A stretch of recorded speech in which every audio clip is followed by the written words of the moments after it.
Good evening, I'm Liyana Hassanel. Welcome to Bizworld. ASEAN's 5 largest economies is expected to sign a payment network system integration agreement by November. The integrated payment system will enable people buy goods and services throughout the region by scanning QR codes. Based on a Bloomberg report, Bank Indonesia Governor Peri Warjio said payments made through the system will use local currency settlements between the countries, bypassing the need for US dollar as intermediary. This means payments transacted in Thailand using an Indonesian app would be directly exchanged between rupiah and baht.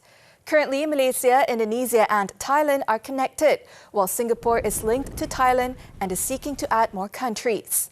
The central banks will next seek to link this network with other regional clusters around the world and bring the same structure to real-time bank transfers. Foreign insurers have until end 2023 to either reduce stakes in their local ventures or contribute to a charitable fund. A Bloomberg's report said foreign insurers that do not comply with the ownership limit by the deadline will have to pay into a national health insurance program, the B40 Health Protection Fund. Bank Negara, in the meantime, in response to a query from the Bloomberg News, said foreign shareholders accepted the divestment condition when they entered the Malaysian market.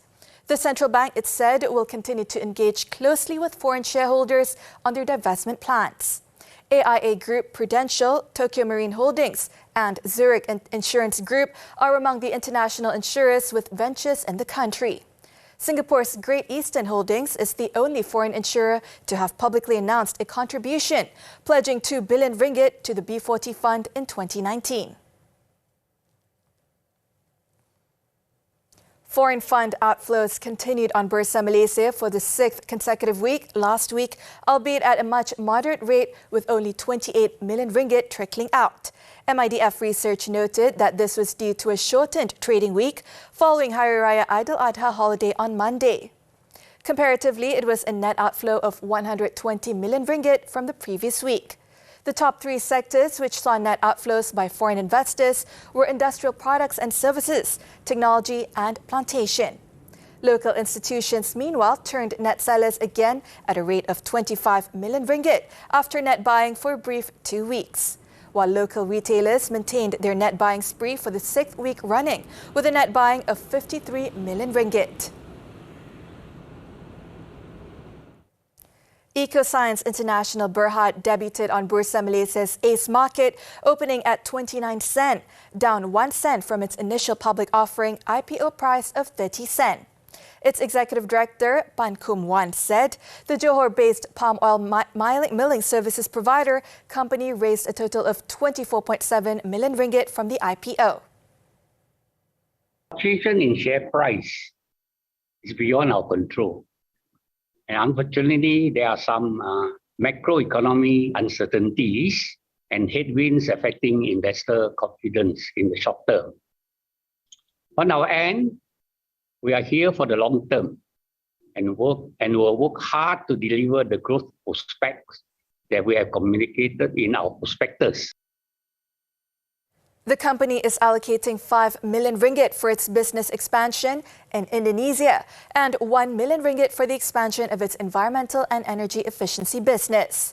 A further 7.9 million ringgit and 7 million ringgit have been earmarked for working capital and repayment of bank borrowings respectively, and the balance is for the defraying of listing expenses. The stamp duty waiver announcement made by the government recently will have minimal impact on the overall property market. RHB research analyst Loong Kok Wen said ongoing market headwinds such as rising inflationary pressure and weakening of the ringgit continue to dampen market sentiment. She added, although the recent announcement may help to slightly spur demand, especially for properties priced below 500,000 ringgit, the impact will be fairly minimal, as the prevailing concerns on macroeconomic headwinds, including rising inflationary pressure and weakening of the ringgit, will deter demand over the next 6 months. Coupled with the expectation of higher interest rates ahead, many potential property buyers will likely hold back their purchases over the near term. Previously, Prime Minister Datuk Seri Ismail Sabri Yaakob announced that stamp duty exemption would be offered to first-time home buyers for property priced up to 500,000 ringgit. That's all the time we have for Bizworld this evening. I'm Liyana Hassanel. Thank you for watching and stay safe.